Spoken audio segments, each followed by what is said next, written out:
आदाब, नमस्कार। आप देख रहे हैं INN चैनल। मैं हूं शेख अहमद अली। इस न्यूज़ बुलेटिन में आइए नज़र डालते हैं दिन भर की बड़ी खबरों पर। रियासत के हुजूराबाद असेंबली हल्के के ज़मनी इंतखाब की मुहिम चारशंबा यानी 27 अक्टूबर की शाम 7 बजे ख़त्म हो रही है।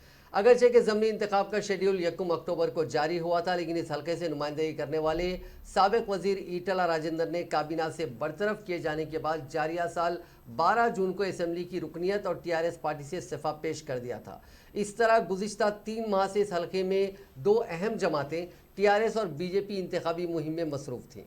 ज़मनी इंतखाब का शेड्यूल जारी होने के बाद इस हल्के में कांग्रेस की सरगर्मियों को देखा जा रहा है। असल मुकाबला TRS और BJP के दरमियान देखा जा रहा है, जहां TRS पार्टी की जानिब से 3 वज़रा हरीश राव, कोप्पुला ईश्वर और गंगुला कमलाकर गुज़िश्ता कई दिनों से पार्टी उम्मीदवार की कामयाबी के लिए शब रोज़ इंतखाबी मुहिम चला रहे हैं। BJP की जानिब से मरकज़ी वज़ीर किशन रेड्डी, रियासती सदर बंडी संजय, BJP के अरकान पार्लियामेंट D अरविंद, स्वयं बापूराव के अलावा पार्टी के दीगर कायदीन भी इंतखाबी मुहिम में हिस्सा ले रहे हैं। 30 अक्टूबर को इस हल्के में पोलिंग होगी और 2 नवंबर को वोटों की गिनती और नतीजे का ऐलान किया जाएगा। रियासत ही नहीं बल्कि मुल्क भर की नज़रें हुजूराबाद असेंबली हल्के के ज़मनी इंतखाब के नताइज पर टिकी हुई हैं, क्योंकि यहाँ बरसरे इख्तिदार TRS और रियासत में अपने आप को हुकूमत की मुतबादिल करार देने वाली BJP के दरमियान कांटे का मुकाबला देखा जा रहा है। इसी दौरान करीमनगर डिस्ट्रिक्ट इलेक्शन ऑफिसर व ज़िला कलेक्टर करीमनगर RV कर्नल ने कहा कि मरकज़ी इलेक्शन कमीशन की हिदायत के मुताबिक ज़िले के हुजूराबाद असेंबली हल्के में 30 अक्टूबर को ज़मनी इंतखाब की पोलिंग होने वाली है। पोलिंग के 72 घंटे कबल तमाम सियासी जमातों के कायदीन और उम्मीदवारों को अपनी इंतखाबी मुहिम को रोक देनी होगी। उन्होंने कहा कि 27 अक्टूबर की शाम 7 बजे से 30 अक्टूबर तक साइलेंस पीरियड करार दिया जाएगा। इस साइलेंस पीरियड में सियासी जमातों या उम्मीदवारों को इंतखाबी मुहिम चलाने या आवाम को जमा करने की इजाज़त नहीं रहेगी और मीडिया पर प्रोग्राम मुनक्किद करने की इजाज़त नहीं रहेगी। जलसे आम, इजलास, रैलियों पर भी पाबंदी रहेगी। इंतखाबी तशहीर से मुतालिक मवाद को सिनेमेटोग्राफी, टेलीविज़न या दीगर तशहीरी तरीके से आवाम तक नहीं पहुँचाया जा सकता। इसी तरह म्यूज़िकल या तफरीही प्रोग्राम की भी इजाज़त नहीं रहेगी। इंतखाबी ज़ाब्ते अखलाक की खिलाफ वर्जी करने वालों को 2 साल कैद की सज़ा, जुर्माने या फिर दोनों आयद किए जाएंगे। वज़ीर इंफॉर्मेशन टेक्नोलॉजी KT रामाराव ने घरेलू पकवान गैस सिलेंडर्स की कीमतों में वक्फे से इजाफे और इस पर मोदी हुकूमत के नामुनासिब मौक़िफ़ को निशाना बनाया। उन्होंने आज अपने ट्विटर हैंडल पर वज़ीर आज़म नरेंद्र मोदी का एक मुख्तसर 7 सेकंड का वीडियो पोस्ट किया। इस वीडियो में मोदी पकवान गैस सिलेंडर की कीमत पर इजाफे पर आवाम को मशवरा दे रहे हैं कि वोट डालने से पहले अपने गैस सिलेंडर को नमस्कार करते हुए जाएँ। साथ ही KTR ने इस वीडियो के साथ अपने पोस्ट में लिखा कि बाज़ औक़ात अच्छा मशवरा गैर मुतवक्को मकामात से हासिल होता है। उन्होंने लिखा कि Modi ji LPG gas cylinder की कीमत में इजाफे के ज़िम्मेदार अफराद को सज़ा दी जाए। तारक रामाराव ने लिखा कि हुजूराबाद TRS के साथ है। हल्का असेंबली हुजूराबाद का ज़मनी इंतखाब होने वाला है। समझा जाता है कि वज़ीर मौसूफ ने इस ज़मनी इंतखाब के पस मंज़र में ही ये वज़ीर आज़म का पुराना वीडियो जारी किया। इस हल्के से साबिक वज़ीर ईटला राजेंद्र BJP के उम्मीदवार हैं। आप 4 तारीख को वोट करने जाए तो जरा घर में जो गैस सिलेंडर है ना उसको जरा नमस्कार करके जाइए। आप 4 तारीख को वोट करने जाए तो जरा घर में जो गैस सिलेंडर है ना उसको जरा नमस्कार करके जाइए। वज़ीर अक़लियती बहबूद कोप्पुला ईश्वर ने कहा है कि मरकज़ की BJP हुकूमत पेट्रोलियम अशिया के साथ पकवान गैस और अशिया ज़रूरिया की कीमतों में बेतहाशा इजाफा करते हुए आवाम को माली तौर पर काफ़ी परेशान कर रही है। उन्होंने कहा कि फ़िलहाल 1000 रुपये में फ़रोख्त होने वाले पकवान गैस के सिलेंडर की कीमत में ज़मनी इंतखाब ख़त्म होने के दूसरे ही दिन मज़ीद 200 रुपये के इजाफे का इम्कान है। हुजूराबाद असेंबली हल्के के जिमी कोटा बल्दिया के मुख्तलिफ वार्ड्स में पदयात्रा करते हुए वज़ीर कोप्पुला ईश्वर ने TRS उम्मीदवार G श्रीनिवास यादव को कामयाब बनाने की अपील की। इस मौके पर खिताब करते हुए वज़ीर मौसूफ ने कहा कि ज़मनी इंतखाब में कामयाबी के लिए BJP कायदीन किशन रेड्डी, बंडी संजय, D अरविंद और राजेंद्र गुमराहकुन बयानात दे रहे हैं। ख़ास तौर पर पेट्रोल और डीजल के अलावा पकवान गैस की कीमतों में इजाफे के सिलसिले में BJP कायदीन के पास कोई जवाब नहीं है। पेट्रोलियम अशिया में इजाफे के लिए BJP के ये कायदीन मरकज़ी हुकूमत को बरी ज़िम्मा करार दे रहे हैं, जबकि हकीकत यह है कि मरकज़ी हुकूमत ही कीमतों का तयन करती है।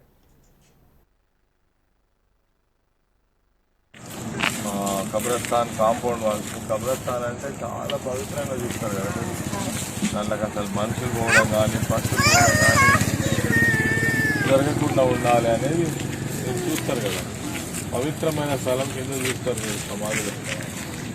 దానికి కాంపౌండ్ వాల్స్ కోసం కూడా డబ్బులు ఇవ్వడం, ఈద్గాలు నిర్మాణం చేయడం ఈ ప్రభుత్వం తప్ప ఇంకెవరు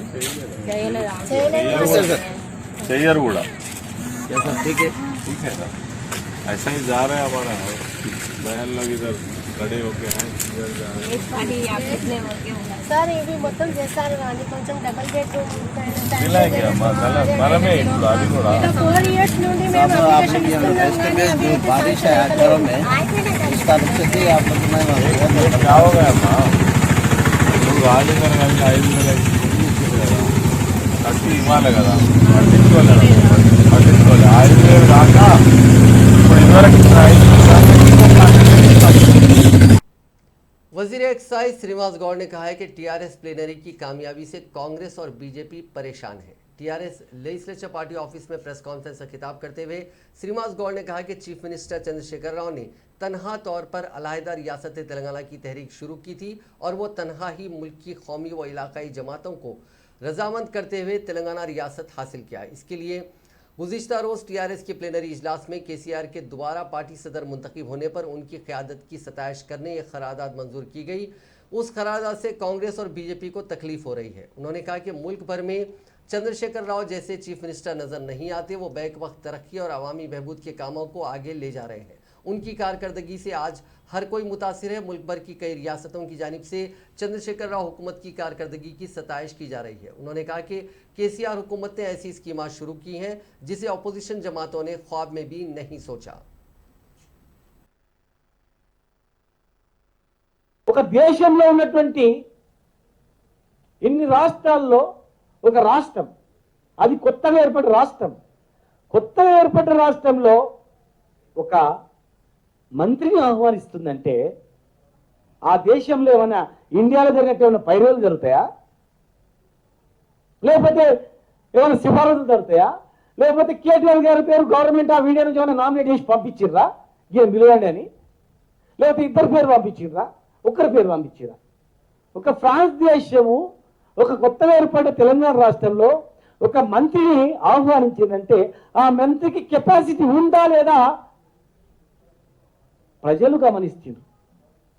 ఒక రాష్ట్రంలో ఒక మంత్రికి కెపాసిటీ ఉన్న ఒక మంత్రి ఒక దేశం ఆహ్వానించినప్పుడు ఈ మంత్రికి ఎంత కెపాసిటీ ఉంటే ఆహ్వానిస్తున్నది ఒక విద్యతో ఆలోచించాలి. మాట్లాడడం అనేది మాట్లాడితే రాదు, ఎవరైనా మాట్లాడగలుగుతారు. మాట మైక్ ఇస్తే మైక్ చూపిస్తాం. साबिक वजीर व बीजेपी उम्मीदवार ईटला राजेंद्र ने कमलापुरम में घर घर पहुंचकर राय दहिंदों से मुलाकात की और उनके मसाइल की समाअत की। उन्हें कई अफराद ने बताया कि उन्हें कई माह से आसरा वज़ाइफ नहीं मिल रहे हैं और मुफ्त इलाज की सहूलत भी हासिल नहीं हो रही है।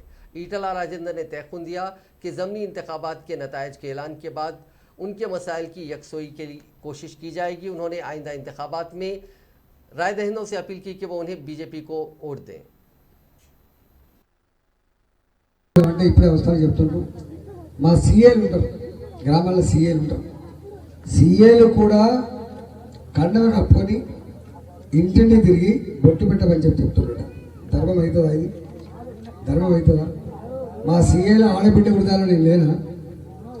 మా అంగన్వాడీ టీచర్ కావచ్చు, ఆయా కావచ్చు, ఏఎన్ఎం కావచ్చు, ఆశా వర్కర్ కావచ్చు, విఆర్ఏ కావచ్చు, గ్రామ కార్యదర్శి కావచ్చు, గ్రామంలో నుండి మిగతా ఇప్పటిదాకా చెప్పినట్టు సీఏలు కావచ్చు, మహిళా సంఘాలు కావచ్చు, వాళ్ళ ఉదాహరణ లేరా?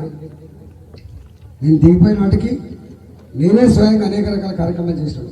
కాబట్టి ఇప్పుడు నేను మాట్లాడుతున్న దాని గురించి వాళ్ళ అంతరాత్మలో ఎవరున్నారో వాళ్ళకి తెలుసు. రెండవ మాట ఏంటంటే డబ్బులు ఇచ్చుకుంటా ప్రమాణం చేస్తుంటారు. ఒక గిది డేంజర్ ఉంటుంది. డబ్బులు ఇచ్చుకుంటా ప్రమాణం చేస్తుంటారు. ఇష్టమైన దేవుని మీద కానీ ఇష్టమైన వ్యక్తిగా ప్రమాణం చేస్తుంటారు. ఎన్నికల సంఘానికి కూడా నేను ఈ मरकजी वजीर सयाहत जी किशन रेड्डी ने चीफ मिनिस्टर चंद्रशेखर राव की जानिब से मरकजी इलेक्शन कमीशन पर की गई तनकीदों की शदीद मजम्मत की। उन्होंने वाजे किया कि हुजूराबाद की इंतखाबी मुहिम में चंद्रशेखर राव के अफराद ख़ानदान, वज़रा, TRS के अरकान मुखन्ना या दीगर किसी कायद को रोका नहीं जा रहा है। इलेक्शन कमीशन के कवायद तमाम सियासी जमातों के साथ मसावी होते हैं। उन्होंने कहा कि इंतखाबी मुहिम के दौरान सियासी जमातें एक दूसरे पर इल्ज़ामात और जवाबी इल्ज़ामात आयद करते हैं, जो एक आम बात है। लेकिन हुज़ुराबाद के ज़मनी इंतखाब में बरसर इख्तिदार जमात TRS ओछी सियासत पर उतर आई है। उस पार्टी के सदर और चीफ मिनिस्टर चंद्रशेखर राव ने मरकजी इलेक्शन कमीशन को ही तनकीद का निशाना बनाया। उन्होंने कहा कि हुज़ुराबाद में TRS अवाम को कई तरह के लालच दे रही है। इसके बावजूद हुज़ुराबाद से बीजेपी उम्मीदवार ईटला राजेंद्र की कामयाबी यकीनी है।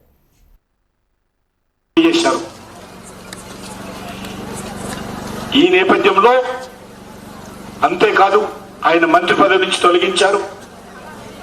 మంత్రి పదవి నుంచి తొలగించి ఏదో రకంగా జైల్లో కూడా పెట్టాలనేటువంటి ఆలోచన ఆయననే కాదు, వాళ్ళ భార్యను కూడా జైల్లో పెట్టాలనేటువంటి ఆలోచన కేసీఆర్ కుటుంబం చేసింది. నిజంగా ఎన్నికలు రాకపోతే ఇప్పటికే ఈటెల రాజేందర్ గారిని ఏం చేశారో తెలియదు. కానీ ఎన్నికలు వచ్చాయి కాబట్టి తాత్కాలికంగా వాయిదా వేశారు. ఎన్నికల తర్వాత మళ్ళీ ఈటెల రాజేందర్ గారి మీద వేధింపులు ఈ ప్రభుత్వం కేసీఆర్ ప్రభుత్వం చేయబోతుందనేటువంటి విశ్వాసం వార్తలు వస్తా ఉన్నాయి. కాబట్టి నేను మీ అందరినీ కోరుతా ఉన్నాను, ఇప్పుడు ఒకటి ఈటెల రాజేందర్ విషయం, మరొక విషయం మన స్థానిక విషయం. ఈ స్థానికంగా మనకి ఎల్లప్పుడూ అందుబాటులో ఉండేవాడు. ఎవరింట్లో बीजेपी ने हुज़ुराबाद के ज़मनी इंतखाब के पेश नज़र हल्के की आवाम के लिए मुख्तलिफ वादे करते हुए एक अहदनामा जारी किया। पार्टी के तेलंगाना इंचार्ज तरुण चुग ने आज इस अहदनामे को जारी करते हुए बताया कि हुज़ुराबाद में बीजेपी उम्मीदवार ईटला राजेंद्र की कामयाबी पर इस हल्के में बीजेपी तमाम रेलवे स्टेशनों को तरक्की देगी और हल्के में ज़रूरत के मुताबिक आवाम की सहूलत के लिए ROBs तामीर किए जाएंगे। बीजेपी के अहदनामे में 60 साल उम्र मुकम्मिल करने वाले किसानों को 3,000 रुपये वजीफ़ा देने का वादा किया गया। इसी तरह अहल तुलबा को बैरून मुल्क तालीम के लिए विद्या लक्ष्मी स्कीम के तहत मदद करने का भी वादा किया गया। इसी तरह मरकज़ की स्कीमात बेटी बचाओ बेटी पढ़ाओ और आयुष्मान भारत स्कीम पर मौसर अमल आवरी का यकीन दिलाया। तरुण चुग ने कहा कि हुज़ुराबाद के हर गाँव में महफूज पीने का पानी सरबराह किया जाएगा। इवनिंग सरकार लूट खसूट की प्लानिंग होती है, किस योजना से क्या किया जा सकता है, कैसे लूटा जा सकता है। एक मीजिया ग्रुप होते हैं ना जी, गैंग, वो बनाकर लूटा जा रहा है। इसलिए मेरी आपसे विनम्र प्रार्थना कि आप समाज के वरिष्ठ लोग हैं, इस समय समाज, तेलंगाना की जनता, तेलंगाना के नौजवान, तेलंगाना के अध्यापक, तेलंगाना के कंडक्टर, तेलंगाना का हर कर्मचारी, तेलंगाना का हम नागरिक, तेलंगाना का किसान आपकी तरफ देख रहा है। आपको मार्ग दिखाना पड़ेगा। आपने 60 के दशक में लड़ाई शुरू की थी, जिसका सपना था बंगारू तेलंगाना बनाने का, जिसका सपना था तेलंगाना के लोगों को राइट्स देने का। आपकी कई बसंत, कई दिन उस तप में लगे हैं। इसलिए मेरी आपसे विनम्र प्रार्थना है कि ये मौका आया है आपको मार्गदर्शन करने का। आप जिस गांव में रहते हैं, जिस मोहल्ले में रहते हैं, जिस बस्ती में रहते हैं, वहां के नौजवानों को, वहां के किसानों को न्याय दिलाइए। और ये लड़ाई, न्याय की लड़ाई बैलेट से आने वाली है। ये हुज़ुराबाद का चुनाव केसीआर की तानाशाही को जवाब होगा। मेरी आपसे विनती है, बहुत चुनाव आपने देखे होंगे, बहुत चुनाव देखे होंगे, बहुत लोग रिजाइन करके चुनाव लड़ते भी होंगे। पूछना चाहता हूं कि 2019 में आपने जो वादे किए थे वो पूरे हुए? 2018 के एंड में आपने वादे किए थे, उससे सदर तेलंगाना प्रदेश कांग्रेस कमेटी व रुकने पार्लियामेंट रेवंत रेड्डी ने ट्वीट करते हुए हुकूमत से मुतालबा किया कि वो फौरी तौर पर सिद्दीपेट कलेक्टर वेंकटराम रेड्डी के खिलाफ कार्रवाई करते हुए उन्हें मुअत्तल करने के इक़दाम करें, क्योंकि डिस्ट्रिक्ट कलेक्टर अपने इख्तियारात का बेजा इस्तेमाल करते हुए बीच के दुकानात को आर्जी तौर पर बंद करने के गैर कानूनी तौर पर हिदायत जारी कर रहे हैं। इसी मामले पर संगारेड्डी के कांग्रेस रुकने असेंबली जग्गा रेड्डी और कांग्रेस के तर्जुमान बिल्ला नायक ने भी कलेक्टर की शदीद मजम्मत की और कहा कि डिस्ट्रिक्ट कलेक्टर किसानों को धमकाने की कोशिश कर रहे हैं। అర్థమైందా? No question. అసలు మీరు ఎవరితోనైనా ఫోన్ చేయించుకొని నా షాప్ ఓపెన్ చేయమంటే 3 నెలలు లేట్. నో చెప్తున్నా కదా మీరు నాకు सिद्दीपेट किसानों को ये बात बोल रहा है कि पैडी नहीं डालना, बोलता राइस कोई भी खेती नहीं करना, ये कलेक्टर वेंकटराम रेड्डी का हुक्म की बात है। ये हम आज गांधी भवन में कांग्रेस पार्टी में बोल रहे जी, कलेक्टर साहब आप कौन है बोलने वाले? किसान का खेती उनका मर्जी से उन यहाँ राइस का डालता ना और कुछ खेती बनाता, जो खेती बनाया तो अच्छा रहता, कौन सा बनाना वो खेती बनाने का हक वो किसान को रहता।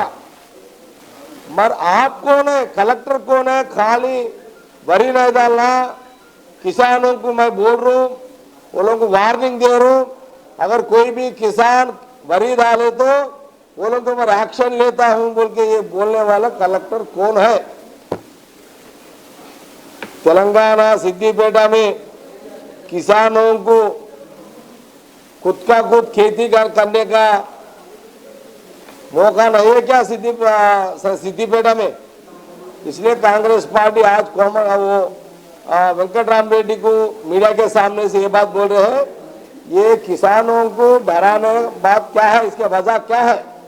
एक तरफ सिद्दीपेटा किसानों को जिला कलेक्टर वेंकटराम रेड्डी, एक तरफ पुलिस वाले किसानों को डरा के खेती।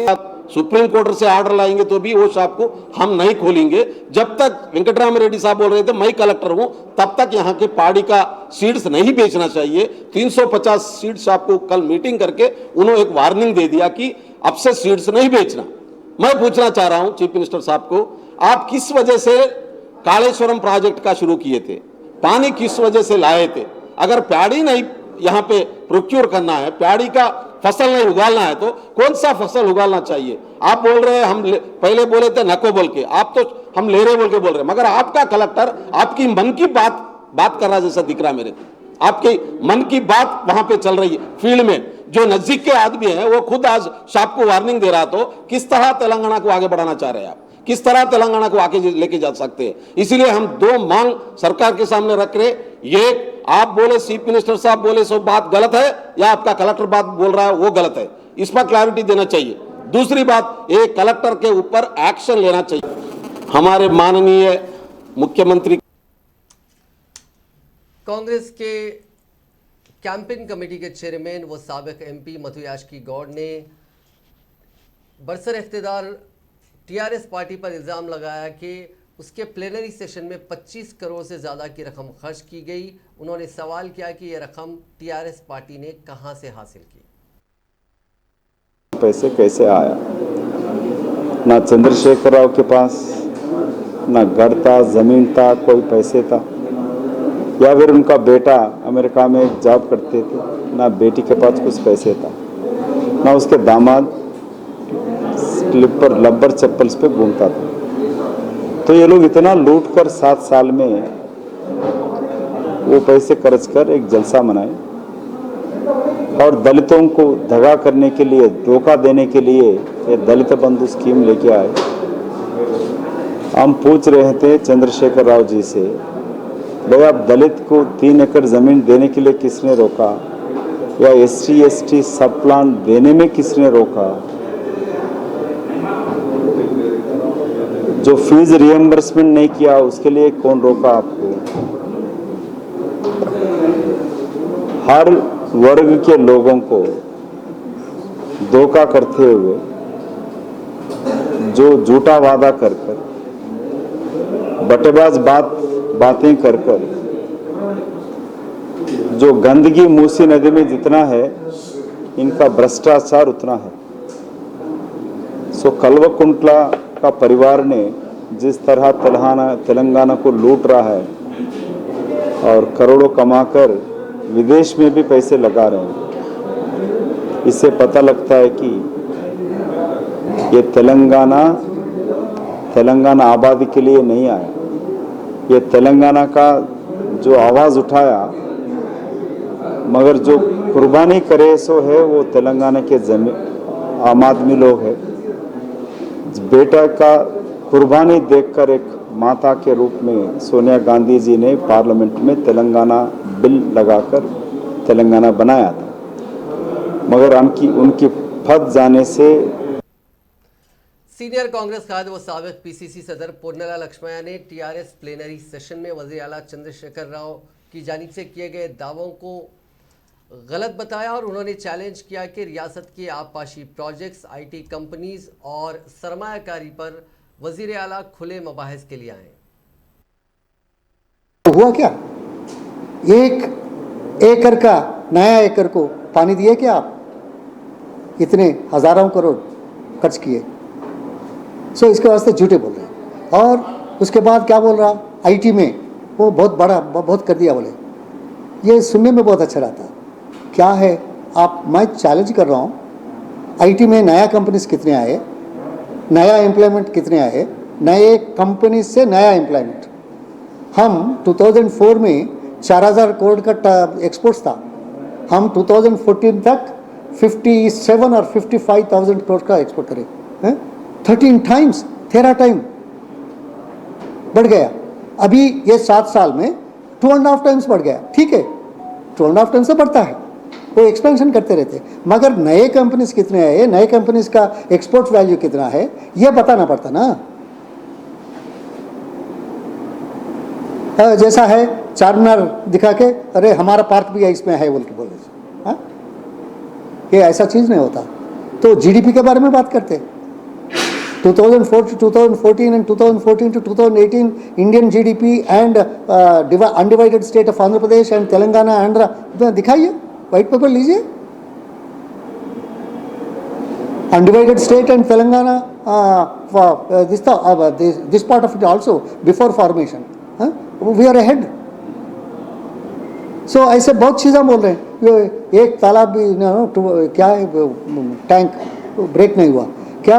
आप थोड़ा मट्टी निकाल के थोड़ा यदि 50 बकेट्स मट्टी उसके ऊपर डाले तो स्ट्रेंथ होता क्या? जो टैंक बंद सेट हो गए तो ये नहीं होता। तो इसमें कितना नुकसान हो गया? चैलेंज करते, कितने हजारों करोड़ वेस्ट हो गए उसके वास्ते। ये तो पुराना टैंक्स है, आप बिल्डअप करे सो नहीं है। जब से काकतीय टाइम से बजट से रियासत के बेरोजगार नौजवानों को रोजगार फराहम करने के लिए सरकारी मुलाजमतों का नोटिफिकेशन जारी करने का मुतालबा करते हुए उन बेरोजगार नौजवानों की हिमायत में वाईएसआर तेलंगाना पार्टी की सदर वाइस शर्मिला ने भूख हड़ताल की। वो हर मंगल को एक रोज़ा भूख हड़ताल करती हैं। आज उन्होंने जनगांव जिले के तिम्मापुर में भूख हड़ताल की। शर्मिला अवामी मसाइल उठाने के साथ साथ हुकूमत की नाकामी को आवाम के दरमियान ले जाने के लिए पदयात्रा पर भी है। इस यात्रा को प्रजा प्रस्थानम यात्रा का नाम दिया गया। ताहम हर मंगल को बेरोजगारों के मसाइल पर उनकी एक रोज़ा भूख हड़ताल यात्रा के दौरान भी जारी है। शर्मिला का मानना है कि एक तरफ तेलंगाना के बेरोजगार नौजवान खुदकशी कर रहे हैं तो दूसरी तरफ वजीर आला चंद्रशेखर राव सो रहे हैं। दोनों तेलुगु रियासतों तेलंगाना और आंध्र प्रदेश की दरियाओं गोदावरी और कृष्णा के आबी प्रोजेक्ट्स को मरकज के तहत करने जारी करदा गेजेट नोटिफिकेशन पर अमल के हिस्से के तौर पर कृष्णा रिवर मैनेजमेंट बोर्ड की सब कमेटी के अरकान ने तेलंगाना और आंध्र प्रदेश के मुख्तलिफ आबी प्रोजेक्ट्स का मायना किया। कमेटी के अरकान ने श्रीशैलम डैम और दीगर डैम्स का मायना करते हुए वहां के अहदेदारों से गेजेट पर अमल के सिलसिले में तबादला ख्याल किया।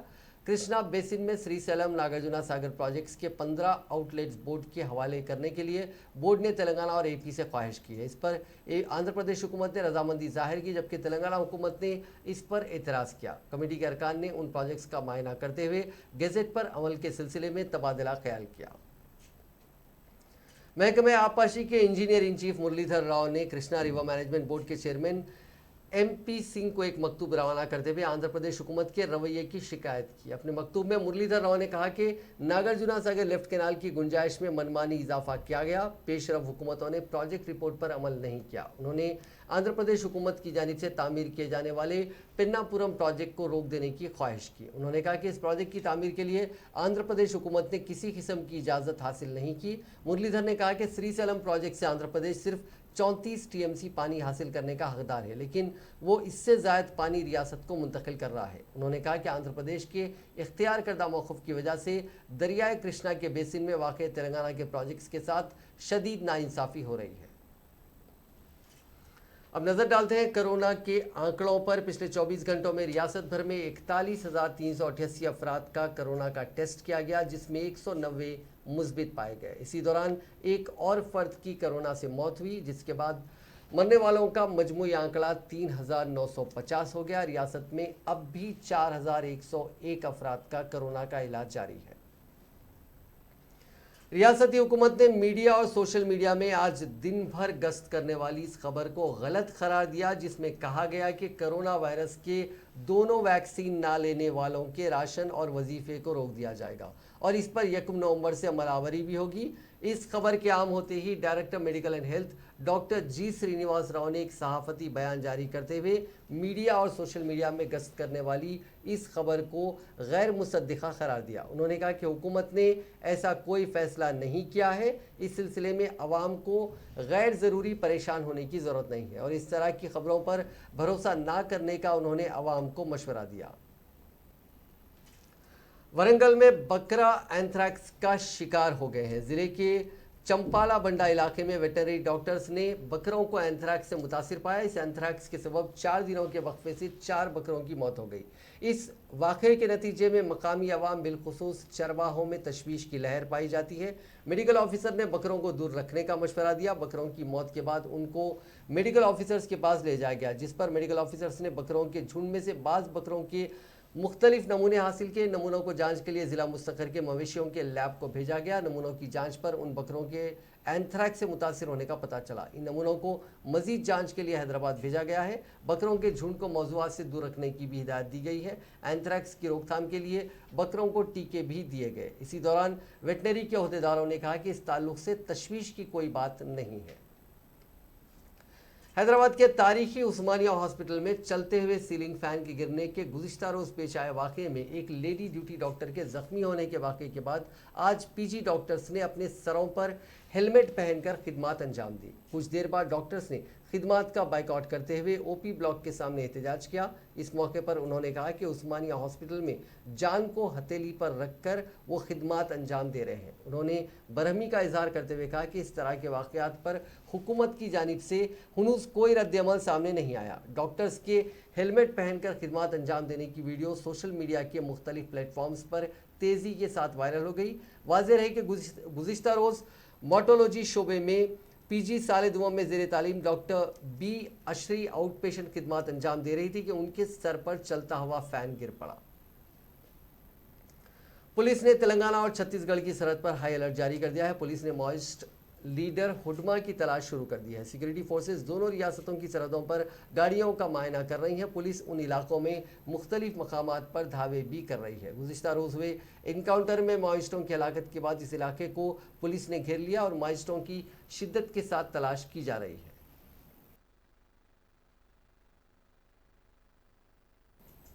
हैदराबाद के मज़ाफ़ात में एक शख्स का कत्ल कर देने की वारदात में मुलविस 3 मुलजिमीन को रचाकुंडा पुलिस ने गिरफ्तार कर लिया। वाज़ेह है कि लॉरी ड्राइवर मुश्ताक पटेल साकिन सईदाबाद की नाश इसी हफ्ते हयात नगर इलाके में सड़क के किनारे कार से दस्तियाब हुई थी, जिसका बेदर्दी से कत्ल कर दिया गया था। पुलिस ने इस मामले में मकतूल की बीवी फिरदौस बेगम के अलावा मोहम्मद हमीद पटेल और सैयद नायाब को गिरफ्तार कर लिया।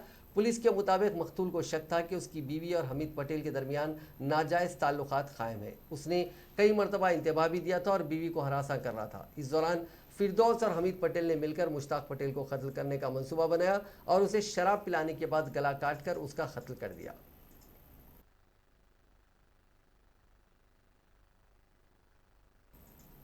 Central road and transport department ने 4 साल से कम उम्र के बच्चों को 2 पहिया की गाड़ी की पिछली सीट पर ले जाते वक्त खास ख्याल रखने का मशवरा दिया। इसके लिए नए कवायद तैयार किए गए और इसका मुसवदा पीर को जारी कर दिया गया। उस मुसवदे पर मशवरा और तजावीज़ तलब किए गए। Central road and transport department ने कहा कि वो इन कवायद को हतमी शक्ल देने के बाद नाफिजुल अमल होंगे। नए कवानीन के तहत 4 साल से कम उम्र के बच्चों को 2 व्हीलर्स की गाड़ी पर ले जाते वक्त नए किस्म की जैकेट जैसे लाइफ जैकेट पहनने की ज़रूरत होती है। जैकेट पर चाहिए कि स्ट्रैपर्स हों जो ड्राइवर की कमर पर बेल्ट की तरह बांधने हों। हुकूमत का मकसद ये है कि बच्चों को महफूज रखा जाए ताकि वो पीछे बैठने से गिर न जाएं। नाजरीन, इस न्यूज़ बुलेटिन में बस इतना ही। देखते रहिए आईएनएन चैनल।